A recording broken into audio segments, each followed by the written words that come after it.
city. I did it for the love. I did it for the people. I did it for us. Back on this rap-ish, I ain't even broke a sweat, homie, this practice. Pondering my next move, staring at my track list, hope I ain't miss my window. Praying like a Baptist, Seattle's own, tired of this Game of Thrones. They made a list of the best rappers and guess who wasn't on? While the disrespect continues, I'm steady packing these venues. Guess if you ain't at the table, you on the menu, and I'm that spitter, baby. They don't want you to see, but everybody's out the Capitol Hills rocking with me. Boys smoke the trays and ponder getting their life together. I'm comfortable with my role, so I'm like, whatever. Me? I ain't got a job, but I work hard. And you don't work hard, but you got a job. The irony is I'm judged while you feel the applause. I'm slept on, that's why I had to set this alarm. My dudes is armed, I'm armed with this arm charm. Body banging like she got that cream from Barry Bonds. Yeah. I did it for the city. I did it for the love. I did it for the people. I did it for us. That Dre season is here. A real hitter with a mic, I'm everything that they fear. With that hood ain't the same, I was all on their ass, I'm level-headed. So yo, my dudes love when I spaz. And I'm so over Seattle's passive-aggressive attitude. They don't call you back, what they really saying is F you. While I'm from the same place, I move at a different pace. I prefer if you just said it to my face, damn, I did it. I did it for the city. I did it for the love. I did it for the people. I did it I hate for these us. average dudes with they average spit, writing average rhymes, knocking average chicks. The closer I get, I can feel the people starting to shift. I'm loyal to a fault, and everybody can't come with. Rap's a rich man's game, I'm only playing with change. They bang models and singers, I'm knocking my old flame. I'm different. The crowd, I move with the chosen few. Black thoughts, I could be the front man for the roots. No diamonds and gold, I'm on my sticks and stones. If we can see your panty line, you should have on a thong. My team is strong, through this fire we forged a bond. And they already know what it is when I get on to the hearse. Party like it's December 31st. When I'm on my deathbed, I probably cracking my nurse. You ain't got the bars to compete. I'm a verbal athlete, deflating these boys so they say that I cheat. Damn, I did it. I did it for the city. I did it for the love. I did it for the people. I did it for us.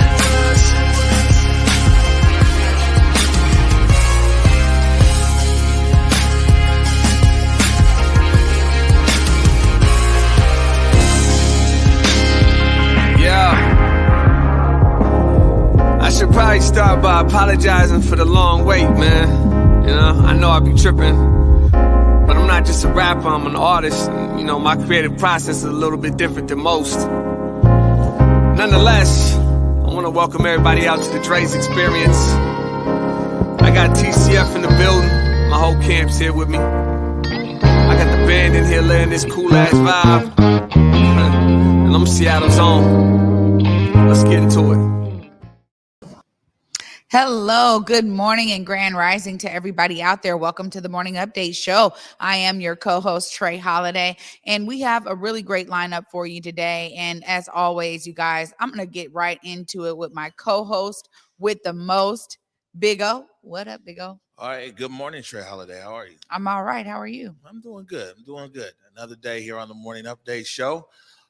You know, lots of news today. Yeah. You know, it's yesterday, man, it was an emotional day yesterday.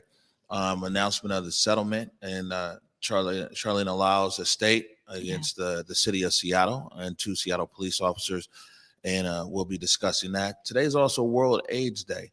We'll be talking about that. I got a handcrafted motion graphic. That's my heads up over there to my colleague. Nope, not that one. Motion graphic, my friend. There you go. I spent a lot of time making this. We're joined today by Justin Carter of Capitol Hill Seattle blog. And so we're going to be discussing some topics. Also, the latest on the Sawant recall. This thing's going into high gear. And, you know, Justin literally has his finger on the pulse at D3. So he's going to update us with that too. Well, I'm excited to get into it with him. I know the last time he was here, he had a pretty, detailed update on the Sawant recall. And, you know, honestly, you're right. Just a heavy news day yesterday. Ready to get into it. All right. Good morning, everybody. Want to welcome you to the Morning Update Show and remind you that right now is a perfect opportunity for you to tag and share the stream. Go ahead and tag and share the stream today. Let's be real intentional about that. We want to talk about Charleena Lyles, say her name, go ahead and tag and share this stream. I want to give a big shout out to our partners over at the South Seattle Emerald and also KBCS 91.3 over at Bellevue College. A reminder that you can listen to the Morning Update show anywhere that you listen to your favorite podcast. They got SoundCloud right there on the screen, but you can also go to Google, Spotify, iTunes, and just search Converge Media Network. Also, this is the time in the show we remind everybody that the COVID-19 vaccine readily available right here in Martin Luther King County. We're going to put a link in the comments right there. You can click that link, find out where you can get vaccinated. Also, if you need a booster shot, because now they're talking about everybody should get a booster, or if you need to get tested, lots of travel going on, people need to get tested, but also space and grace for people who are hesitant out there. It's lots of FAQs and things like that. And I just got a news alert. They found this new Omicron variant in California. So, oh man, we knew it was coming. I mean, that's one of the things that we saw with the original coronavirus and the different variants, the Delta, the ways that it spreads. We know we need to be prepared for it to hit our shores. Yeah, no, for sure. And Ben, today, and we got an overlay here. Today is World AIDS Day. December 1st. And we're going to be talking a little bit more about that with Justin Carter. And bring that into the discussion. And also got the news today that my good friend, the wordy and nerdy Kevin Schofield, there it is. We got a picture of me and Kevin right there. Man, December 31st will be his last day at SCC Insight, Seattle City Council Insight, SCCinsight.com. And he's moving on. And so that news just came out. I'm sure that we'll get Kevin down here, but before the end of the year. We got a history with Kevin. I mean, we definitely do. And every time we need more details on what's going on down there at Seattle City Council, we know exactly who to call because Kevin is so informed and stays engaged in the entire process. This is going to be interesting. I can't wait to hear about his, future endeavors. I can't even imagine somebody being as detailed as Kevin. So shout out to you, Kevin, and everything you've given to SEC Insight. Yeah, we might have to. There's quite a lot. There's so many different shows at so many different times. And during the Seattle protests, there was no way for us to be there on the Hill and know what was going on downtown. And it was Kevin watching city council. Hey, they're trying to do this. They're doing this. They're voting over this. The mayor's doing this and everything else that allowed us to be able to inform our viewers. And then also lots of research as well. They found out these disparities over in municipal court, between Black drivers and white drivers and a lot of different stuff. So we'll be catching up with Kevin Schofield, but you'll probably see it on his Twitter that, December 31st, his last day.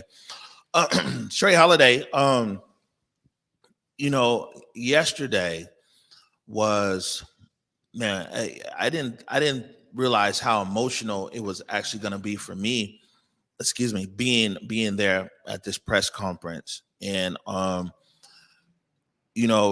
Charleena Lyles, the law firm that represents the state, but then also the family was there virtually on Zoom. And they announced yesterday, people who don't know, is that there was a settlement between the estate of Charleena Lyles and the city of Seattle and the two officers involved in the murder of Charleena Lyles. They settled for $3.5 million. What this means, though, is because it's a settlement, there is no admission of guilt. There is no admission of wrongdoing. And, what the lawyers said was yes, there is no direct admission, but $3.5 million says something. And I want to get your thoughts on this, but I wanted to play something. This was recorded back in August 15th when we first moved into the studio. And I presented my mom with one of the items that was there in Mohi. I mean, you were there in that Mohi exhibit as well, Stand Up Seattle. And it was a picture of my mom back in June of 2017 talking to addressing city council about the murder of Charleena Lyles. And I didn't realize in that photo, I just took it and gave it to her, but I didn't realize that the reaction, the emotional connection that my mom had around this case. And I just wanted to play this here for the audience. This is from August of this year. We all took it hard. Charleena, she was like our daughter. 97 pounds, and the police couldn't figure out how not to kill her. 97. I can't. And then when the inquest come out, you're gonna find out that she was trying to get away. She was trying to get away, trying to get to her babies like mothers do. Yeah. This was a privileged night. They let the black women speak first. Black women got to have their say. Yeah. She was our daughter. 97 pounds. And they could not figure how not to kill her. Wow. Women ain't been right in this town since. She would be my granddaughter. Remember my grandkids. And my great-grandkids. You know that? Thank you. Thank you so much for this. You're welcome, Charleena. Mom. We always loved Charleena Lyles. Never seen her. Didn't know her before. It didn't matter. 97 pounds. They couldn't figure out how not to kill her.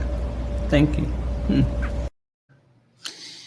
Yeah, this is a tough one here because, you know, we've had her cousin who really is representing the family. We've had her on the Morning Update show. I've been able to connect with her as well outside of the show. And the truth of the matter is that they've been seeking justice ever since this occurred. And it really just echoes so many of the stories when we talk about police murders of our family members.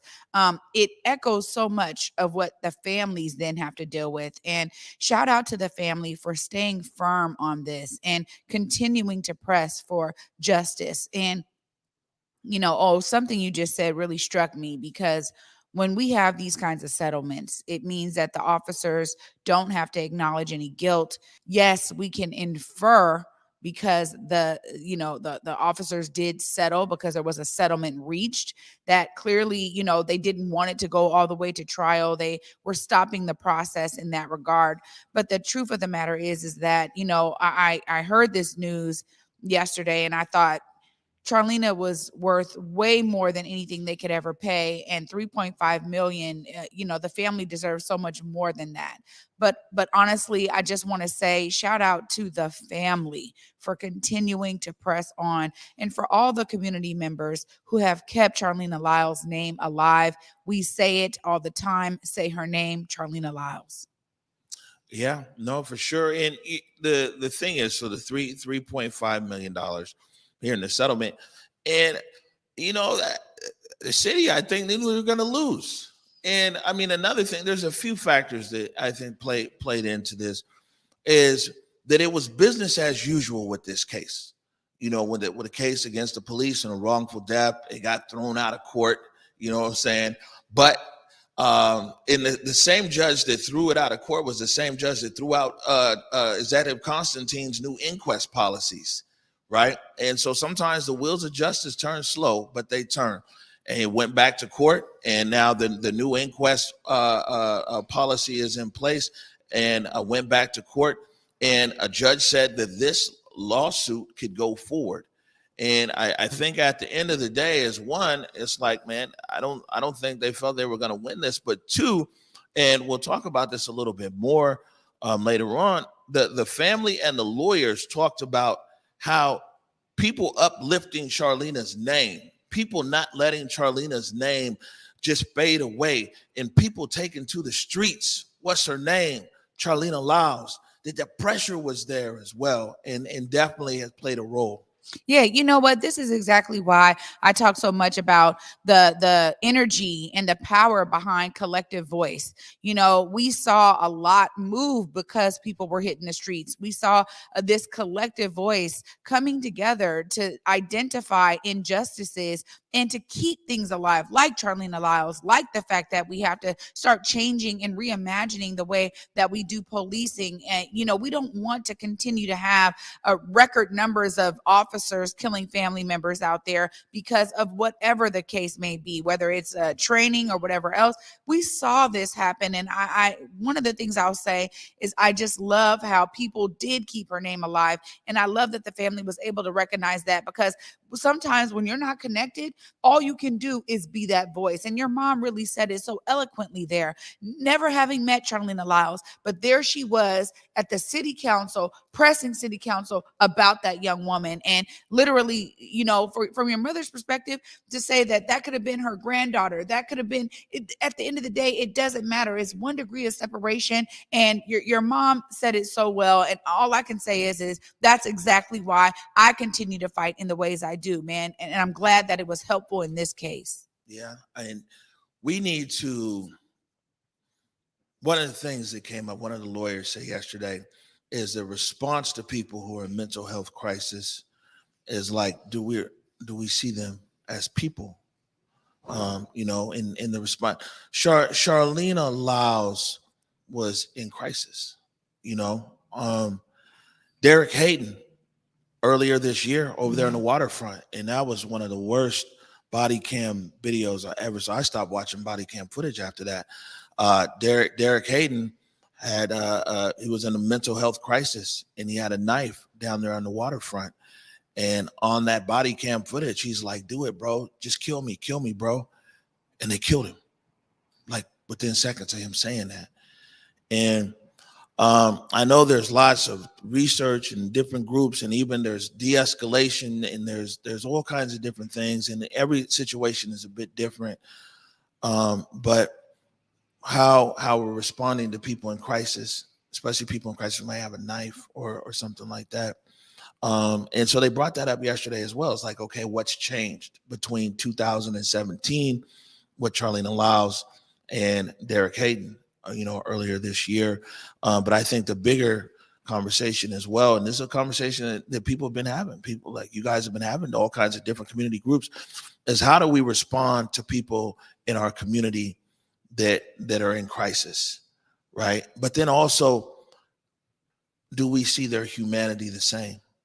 Do we see somebody who might be living in low rent housing in North Seattle, apartment building, the same as we see somebody in an affluent neighborhood who might be having a mental health break? Do we see a Derek Hayden the same as we see other people? These are questions that have to be answered and addressed. And I mean, I can say that here in Seattle, there's so many different people that are working around these kind of solutions of how do we respond to the people most vulnerable in our community, and how can we get a safe outcome for everybody, for the people in crisis as well as the police.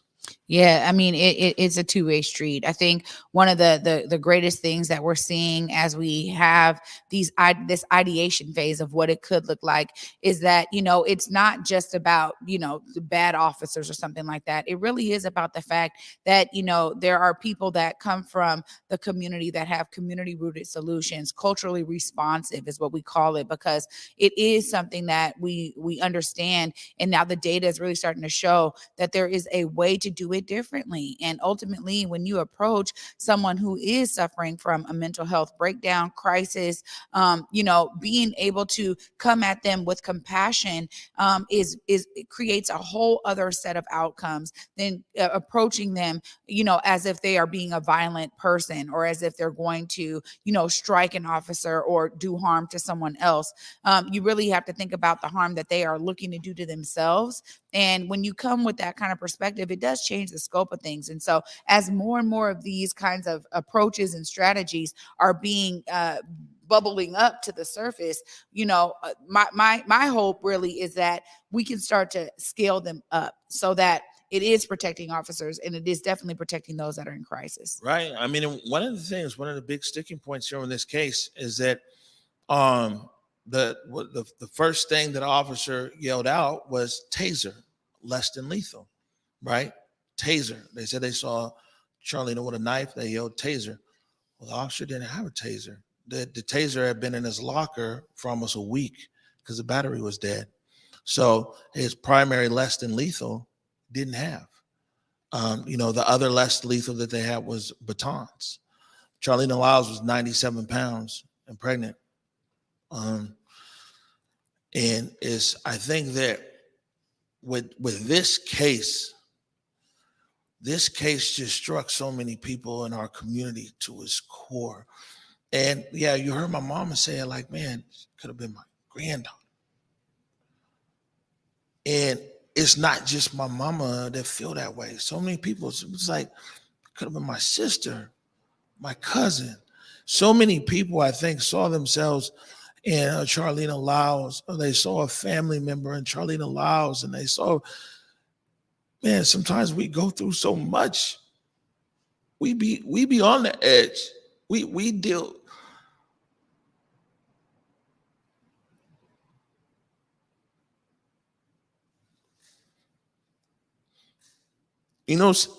Seattle uplifted her name though. And that's why it was emotional yesterday. Because I remember say her name. And people uplifted. People ain't forget about Charleena. It could have been any of us. And, it's difficult. You try to wear these few different hats at the same time. You're a reporter, journalist. But, man, impacted community member. All the times I see my mama cry talking about Charleena Lyles. In the collective, just raw pain that people have in our community. When you say Charleena Lyles. So it was tough being there yesterday. Try to, ask her questions about this and that. And also being in the space and knowing the impact that this had on our community. You're so right. It goes beyond, and we have talked about this, and it feels like so many different cases about how it is more than one instance, like a singular event. It's so much, and we really do have to understand those who are dealing with a mental health crisis. It could be any one of us. You think you have it all together. You may be juggling a lot. You're a parent, maybe a student, maybe a worker, maybe a this and that. And you got so much going on. That could have been any one of us. And the fact that they were called because there was something mentally that was going on, and they responded in the ways that they did. This is something that I really hope, as we think about what reimagining looks like, that's something that's eradicated. Charleena Lyles lost her life. Her family had to continue to press. Thank God that Seattle and the Washington state kept her name alive to make sure that this case didn't die out. There's so many that have never reached a settlement. There's so many that are still looking for justice in their family members' cases, that as we have cases like this that come into our community, affect so many different people, that we can really learn from them, man, and do better. Yeah, and I would say this too, and man, it's been heavy around here. I talked to what am I trying to say? Is one, we as our community, we need to do better in taking upon ourselves to get the resources we need for our people. And I want to take a second to acknowledge all these different groups and organizations who rising to the top and saying, hey man, we're here. We just need to be resourced. And a lot of resources are going out. And I'm happy about that because, as our community, man, we need to be the final safety net. It can't be the police. We need to be able to get the people the help they need. And like last night, the family, the young man who was shot out there at South Center, it was me and Jake Grabrod here last night. I was on the phone for an hour and talk about need just of different resources for them. And the young girl passed away, and then Jordan was here, and that was his cousin. that was killed there on the MLK and Rainier. And it's like sometimes we sit here and it just comes from all sides, you know? And I wish there was just some way that we could just heal our community all around, man, because there's so many people who are just walking in everyday trauma one way or another. Trauma from the police, trauma from the system, trauma in the neighborhood. And I don't know. I think that it's probably already out there. Somebody got something in the comments. But man, a resource guide, I'm sure it's out there, but there's all these new organizations. I mean, we've been getting hit up here at Converge by a lot of people who've been impacted. Their families been impacted by this gun violence that's out there right now, and they need resources. And man, I don't have all the answers. All we could do is, I told them, we can uplift them. We can tell people about it. But I want to challenge us as Converge to do more. And I want to see how we can, on our website, we can create a resource guide and we can make it efficient and expedient. And so many people in our neighborhood just need help. Some of them just need a hug. But we got to do better, like us. Yeah, this is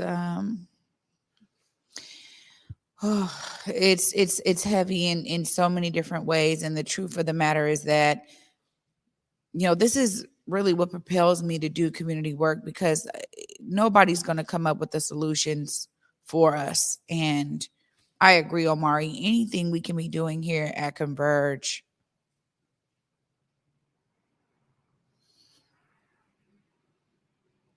to help those. I just think about all the mothers who have lost their babies. It's been such a rise in violence, and it's like a civil unrest that we're dealing with here. And we have talked very candidly and clearly our emotion flows here on the Morning Update show about how it impacts us, because we want to be there to uplift it, but we realize then we go home and it settles with us in different ways, and it rests on us in different ways. And I just have known too many people that have lost their lives. And it's up to us to use the resources that are out there. So if you know of anybody who needs to be using the resources, help them use the resources.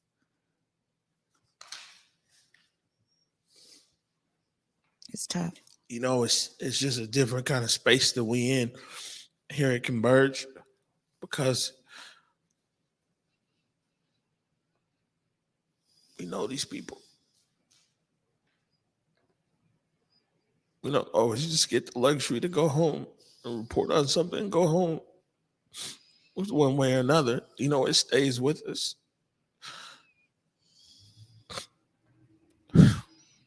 And all I can say is all we can do is what we can do. And we here at Converge, we can do better. And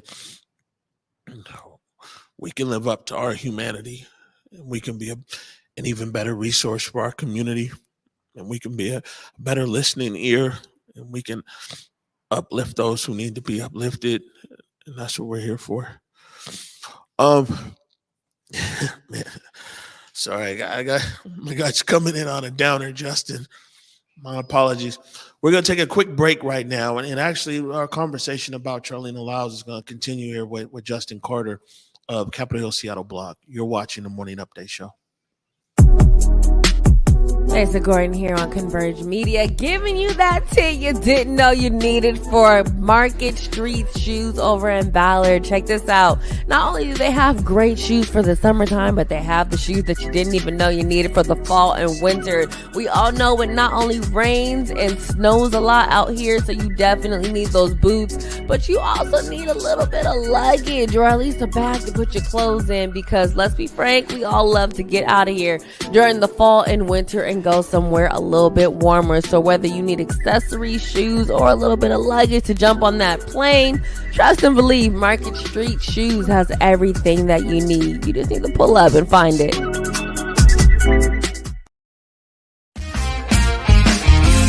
did it for the city, I did it for the love, I did it for the people, I did it for us. Back on this rap-ish, I ain't even broke a sweat, homie, this practice. Pondering my next move, staring at my track list, hope I ain't miss my window. Praying like a Baptist, Seattle's own, tired of this Game of Thrones. They made a list of the best rappers and guess who wasn't on? While the disrespect continues, I'm steady packing these venues.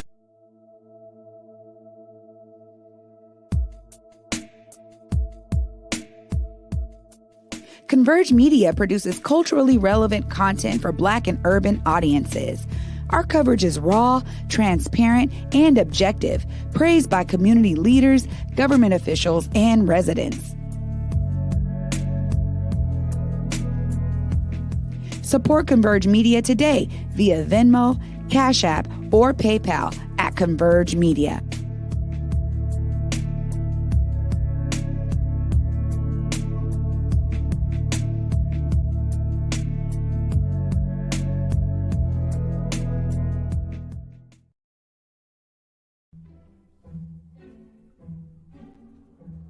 Pacific Northwest Ballet is thrilled to be back on stage with your favorite holiday tradition, the Nutcracker.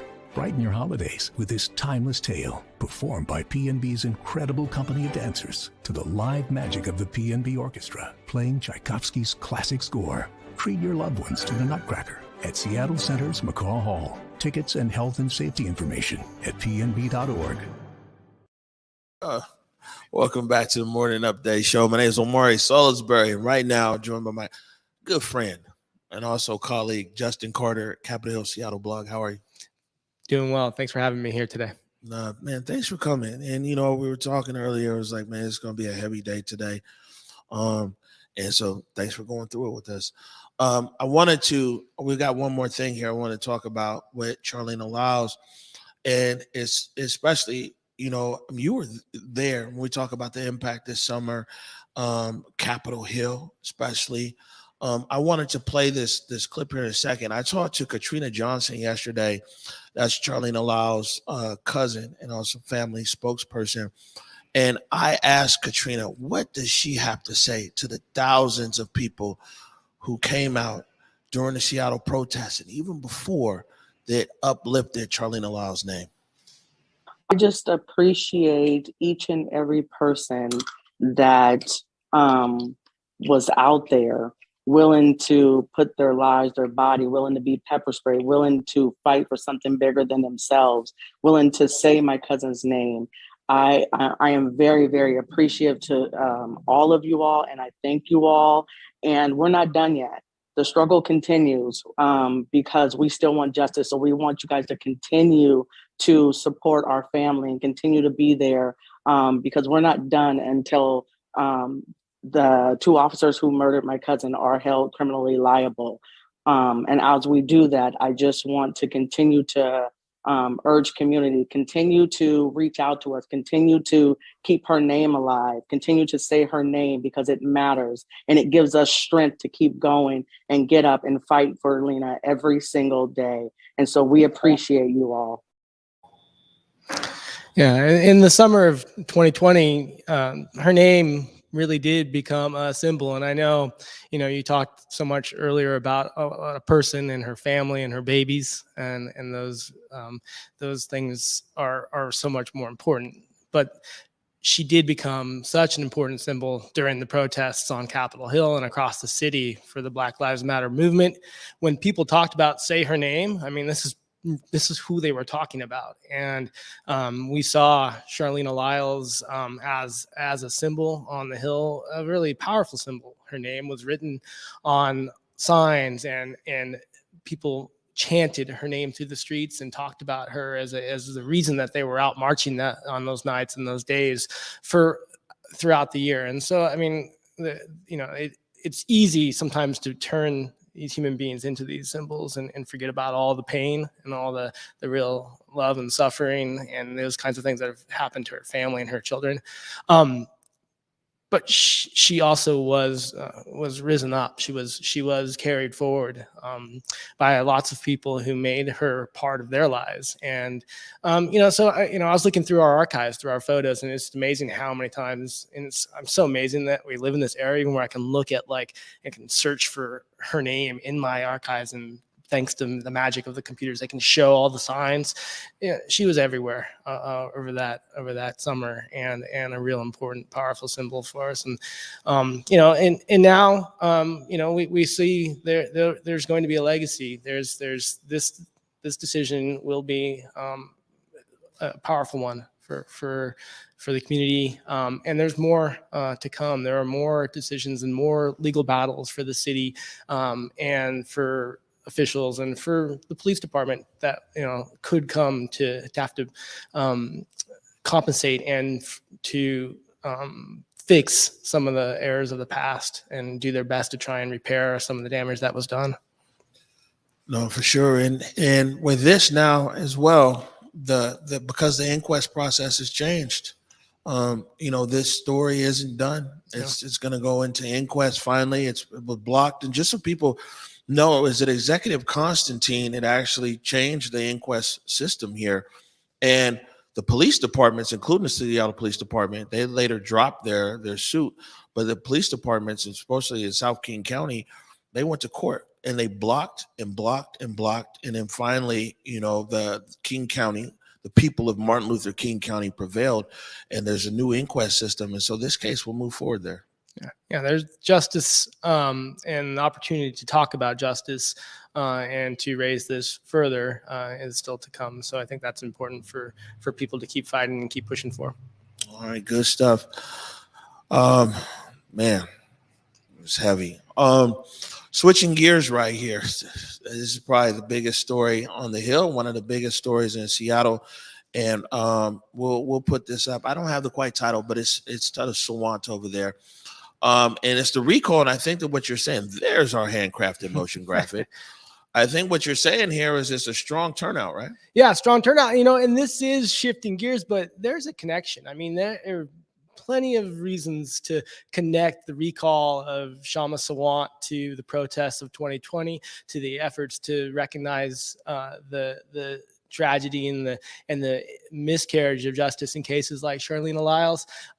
The recall is based on some charges that grew right out of those protests and Sawant's activities in there. And some people see it as an effort to suppress that kind of free speech.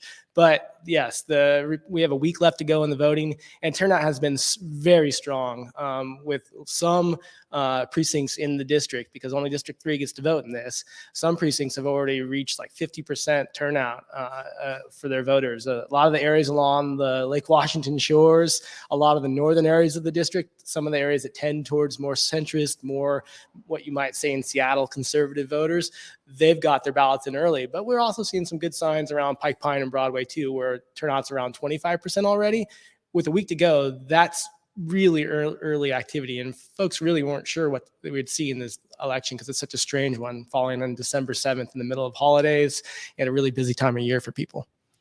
Yeah, and Sawant voters in the past have been known to be day of, and a few days of, or day of, or a few hours before. Yes. That's why we see sometimes these swings in the numbers, right? Yeah, I mean, a big part of Sawant's political strategy is to work with people and to champion people who are the busiest in our society, who have the least amount of time to think about these things and to do things like actually get their ballots in, and because they're busy, they're workers, they're renters.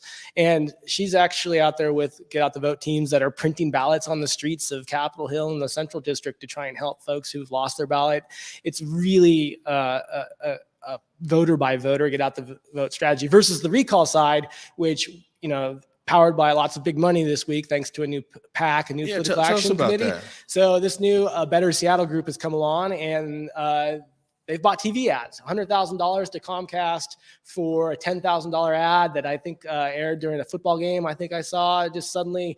It's, that's not like it's targeted just District 3 voters. Everybody in Seattle and the region is watching these ads, but you couldn't drive a more stark difference between the campaigns than something like that. That's real interesting. But you said this ad is seen everywhere. Oh, sure. It's being broadcast across Seattle. I only bring that up because Comcast, for sure, can target by zip code.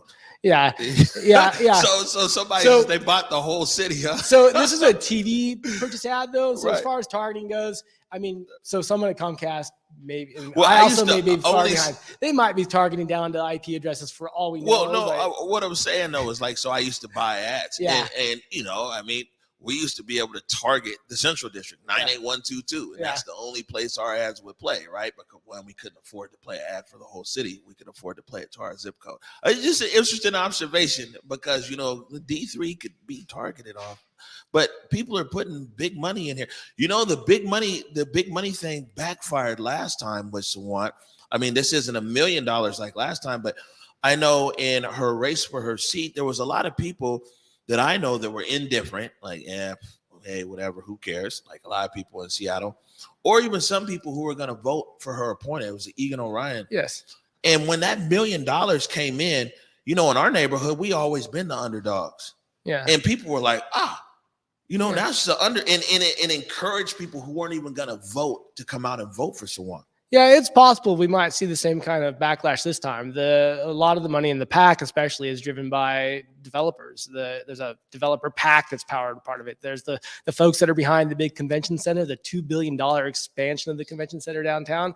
Their principal of the firm, he's a backer of the effort. And so, yeah, there could be a backlash. One big difference is, though, this is such a short amount of time. I'm getting this information out, with weeks ahead of the vote this time instead of months like we were in the Egan Orion race. Whether it has time to kind of also inform people in the same way is really going to be determined next week. And it's going to be, probably a really close call. Right. Now, I won't hold you to something scientific. That'll do if you could, even if I did want to. I've already been pulling stuff out of thin air. So let's go. Keep bringing it. But what's the vibe like up there on the hill? Like you're on the hill, and I know even the hill has its microcosms of this neighborhood and that neighborhood. Yeah, I mean, these are weird days with COVID restrictions are still have people. It's a weird flow. There's a lot more people on the street now. In general, drawing really big brush strokes around Pike Pine and Broadway. You'll see a real presence of Sawant people. A lot of get out the vote efforts. Pretty good response from folks. You start to get more towards like 15th Avenue and 19th Avenue, and you see the response from people on the street more like get out of my face, and they're moving on with their lives. Once you get past 19th, you start to find all the signs. That's where all the recall Sawant signs are starting to reappear. A lot of the recall folks complain that folks are ripping down their signs, else there'd be more up. But I haven't seen a ton of those reports. The signs are pretty prolific, and so that. You also see some pockets, though, like a real big pocket of support for Sawant is around 23rd and Union. That pocket of businesses and people who live there, at least the ones who are putting up signs and kind of posters and those kinds of things, seem like a pretty strong Sawant crowd and pretty against the recall and likely to vote no. This sounds like it might be kind of like the last, might be a nail biter, huh? Yeah, I mean, given if you look at the turnout, so we've got a real strong early vote.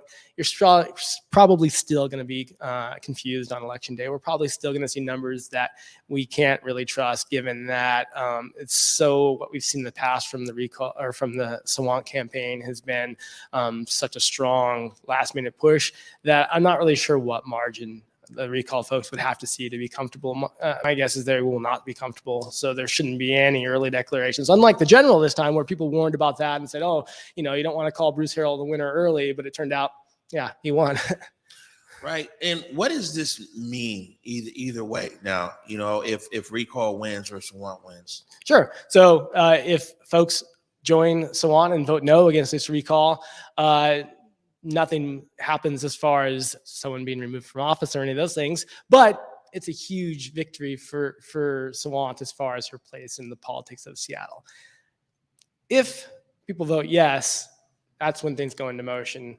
There's the election certification needs to happen, and then she's immediately removed from office, at which point the city council works to name nominate a replacement, and then name that replacement to finish the rest of the year until the next general can be called. So that would be next November of 2022, when they would elect a person to finish her term, which then only lasts another year or so for another D3 election. So on the no side, we get Sawant rising above this huge push against her, her legacy, too, right? and probably emboldened.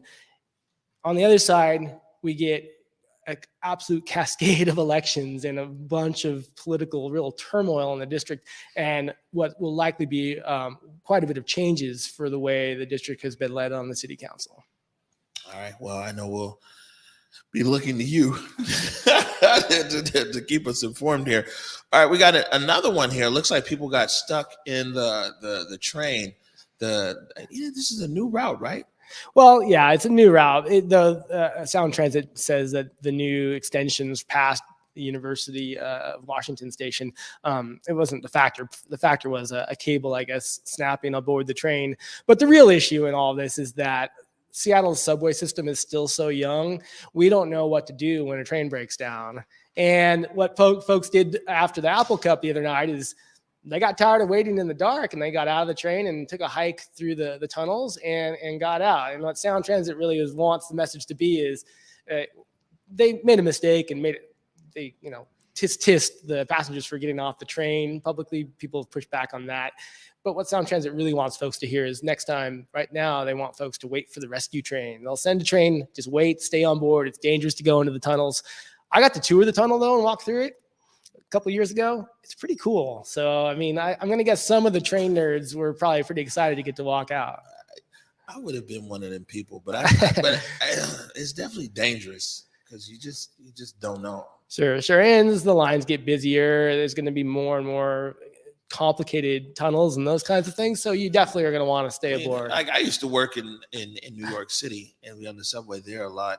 And I was never really stuck, but sometimes the train is sitting there for a while. And you have no idea why. And man, you just kind of hang out. Yeah. And so folks too are asking for more and better communication from Sound Transit. But I know in New York and big cities too, that's a complaint all the time is folks, you don't know what's going on. I think we're bigger cities where it's happened to you before, it's probably less concerning. And if you're not as far underground, it's definitely less concerning. All right. So today, World AIDS Day. And the AIDS pandemic has affected so many different communities and people, but Capitol Hill is definitely, I think people say, was an epicenter, literally or symbolically, around AIDS. And World AIDS Day today. Tell us what's going on. Sure. I mean, Capitol Hill's neighborhood was definitely a center of the crisis in the 80s as this was emerging. This World AIDS Day today, December 1st, happens to be what many of the backers and leaders are pointing out as the 40th anniversary of the start of the crisis, the first identification of cases when it first started to become something that really changed society in its wake. So today that'll be marked on Capitol Hill at the AIDS Memorial Pathways Plaza, right above Capitol Hill Station, which is right north of Cal Anderson Park. Starting at 4:00, there'll be speakers and a commemoration of this World AIDS Day and remembrance of that time and the lives that were lost and the people that survived and can talk to us about it today. Yeah, that amp is something special. I was there the day, the commemoration. For people who might not know, my oldest brother, Hiram, rest in peace, he died 16 years ago, HIV/AIDS. And I'm always wanting to vocalize and speak that out because there's still a stigma that's out there. And it's important to me in a day like today to say that, and and say that with no ifs or ands or buts or anything. But it's like my brother. I love this guy, and I miss him every day. And yeah, he died of HIV/AIDS. That didn't make him any lesser of a person, any lesser of a brother, any lesser of a friend. And I'll be there. Great. I'm glad you can go. And I mean, my family, we lied about a family member who also was lost to the crisis. And it was not something that, my family could not only not talk about, they had to make up a story to cover up why Uncle Eddie had passed.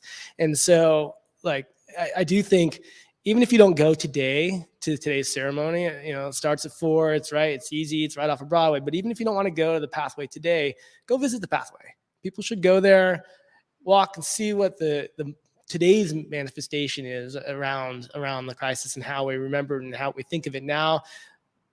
Leave a note, leave a ribbon, leave a flower. It's still raw.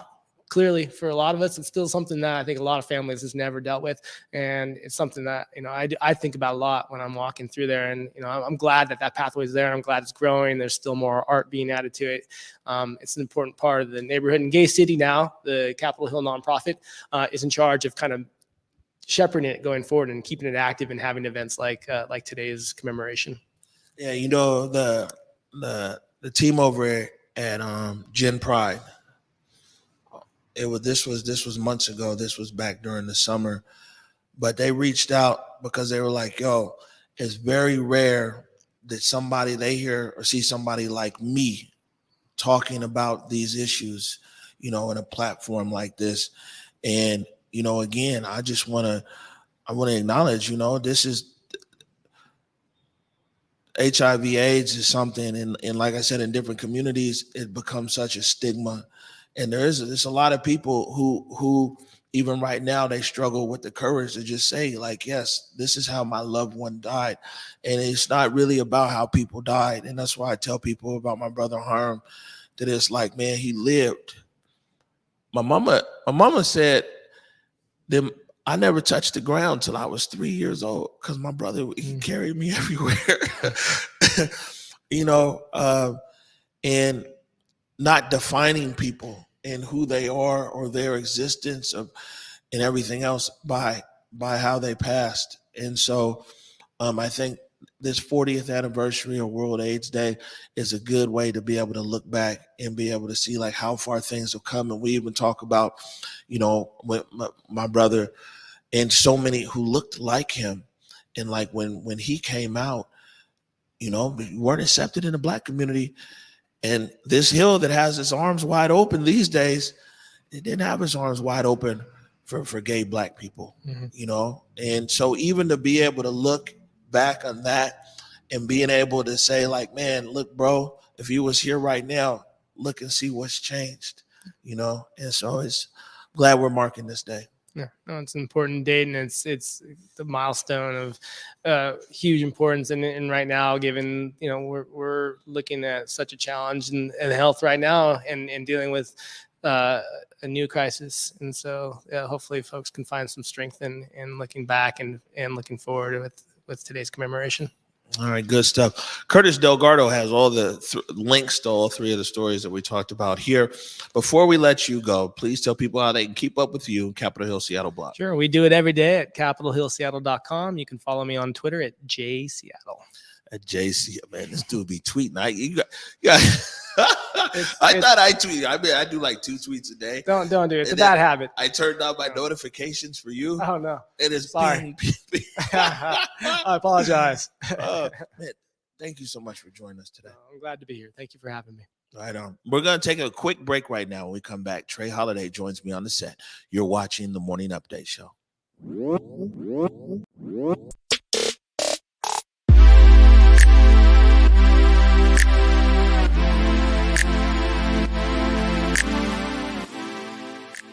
Market Street Shoes, slinging kicks since 2006, with styles that support you and yours, getting the F outside or staying comfy when you just want to lounge indoors as well. But wait, Market Street Shoes is way more than just a shoe store. Gear up for your next outdoor adventure with apparel and accessories that'll have you looking good on the streets, the trail, or even in your own backyard. With locations in Ballard, Redmond, and online at marketstreetshoes.com, there's undoubtedly a style and size that'll fit your lifestyle.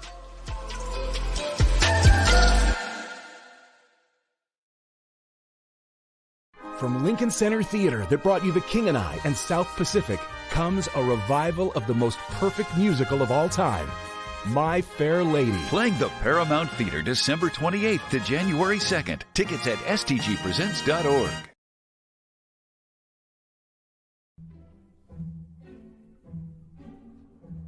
Pacific Northwest Ballet is thrilled to be back on stage with your favorite holiday tradition, the Nutcracker. Brighten your holidays with this timeless tale, performed by PNB's incredible company of dancers to the live magic of the PNB Orchestra, playing Tchaikovsky's classic score. Treat your loved ones to the Nutcracker at Seattle Center's McCaw Hall. Tickets and health and safety information at pnb.org. All right, welcome back to the Morning Update Show. Rejoin my co-host here, Trey Holiday. Yeah, that was a great segment with Justin. He always comes with the stories and the details. So much to dive into. Yeah, and I said that that's our colleague, but I also, a friend. And there's so many people, media professionals that rallied around Converge, and we get a lot of credit, being out there, protests and everything else. But we could only do one thing. It was small. We're a small, very small company. And, being able to call Justin and he come in there to the bunker, or being able to call Kevin Schofield, he come in, and come and talk to us. And, quite a few other people who always make their way over here to be supportive. I'm always thankful. Man, Trey, we kind of knew coming into today it was going to be like kind of heavy. And yeah, any thoughts? Well, yeah, as you were talking about, World's AIDS Day, to be honest, you were talking about your brother. And of course, I was thinking about my uncle and my Uncle Holiday and all of the friends that he lost to AIDS and their battle to AIDS, in the late 80s, early 90s. And I just remember there was a point in his life where he worked at it was a housing institute for folks that were dealing with HIV and AIDS. And, he would come into my grandma's house with these stories just of like him, one friend after another, and seeing that on him and how it was affecting him. I was so young at the time, but as we think about how far we've come in terms of understanding the parameters around that disease of HIV and AIDS, and it going beyond the misnomers that people had about it, these ideals about it only affecting particular communities, and how now we have so much more information and there's so much more in terms of the treatment for it. And that was at the beginning where I felt like people were really taking it on head on, experimental treatments and everything, so that we could get to where we are today to understand it. So just shout out to everybody, all the families who have, maybe lost someone or someone is still battling with it. We understand, from our own personal perspectives that, it takes a toll. And I know that family is called on oftentimes during that. And my uncle really dealt with a lot of folks who were ostracized from their families. And it was like they were creating their own families. And just to see how it was impacting him as a young person, my heart goes out, because that really impacted me in my life. Yeah, and we just always got to keep it real. I talk about how up there on the hill, being black and gay, in the 80s, early 90s, there wasn't no space for you. Some people say ain't no space now, but there wasn't no space for you. But also, it's important we need to be factual here that a lot of black churches right here in our neighborhood, your kid died of AIDS, you couldn't get no funeral there. You know what I'm saying? You couldn't get no funeral. And, that let's not forget that either, and times have changed. But, the lack of humanity all the way around was glaring.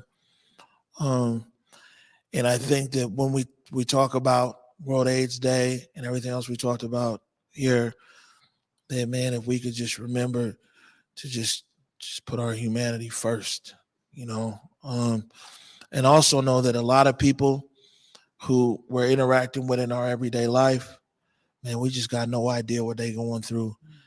And maybe we can just continue to leave some space and grace for our fellow man. You just never know what somebody's going through.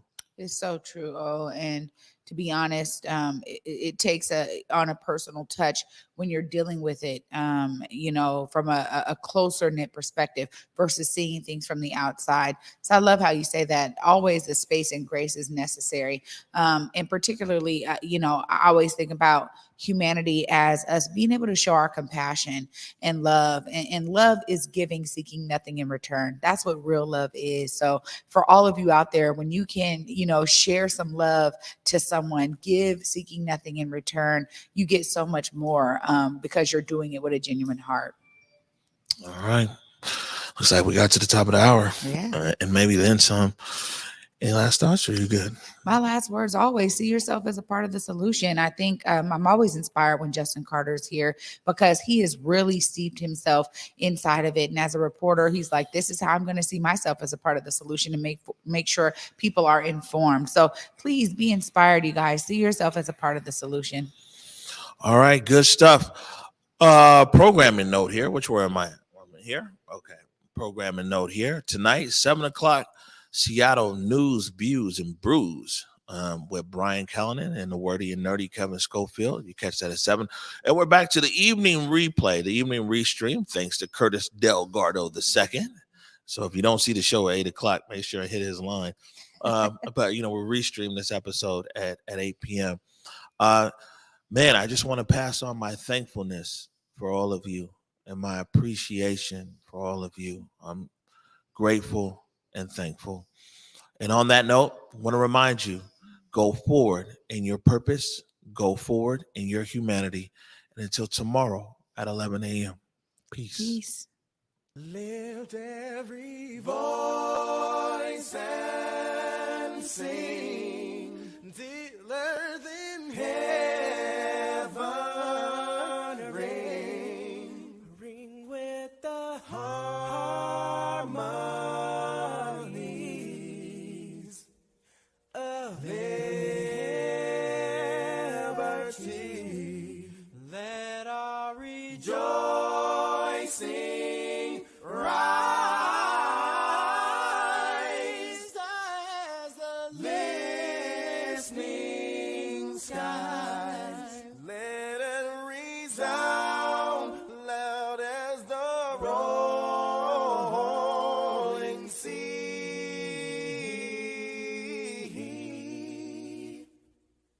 Sing a song full of the faith that the dark past has taught us. Sing a song full of the hope that the present has brought us.